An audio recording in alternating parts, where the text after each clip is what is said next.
ঠান্ডাতে তোমরা কেমন আছো? আশা করি ভালো আছো, আমিও ভালো আছি। তো আমি মাছটাকে জলে ভিজানো ছিল, এখন তুলে রাখলাম। পাবদা মাছ, আজকে পাবদা মাছ করবো, পাবদা মাছের ঝাল করবো টমেটো দিয়ে, আর বাঁধাকপির তরকারি করব, যেটা কেটে আমি রেখে দিয়েছি। ডাল আমার অলরেডি হয়ে গেছে, আর ভাতটাও না এই জল একটুখানি ফুটছে, নামিয়ে দেবো জল। আর এদিকে আমার আলু ভাজাও হয়ে গেছে, চা খাবো সেটাও করা হয়ে গেছে, আর কি গরম করে রেখে দিয়েছি আলাদা ভাত করে।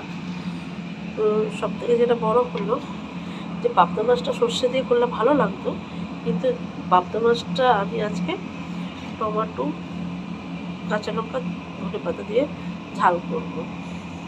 এটাও বেশ ভালো লাগে খেতে, একটু টক ঝালের মতন খেতে।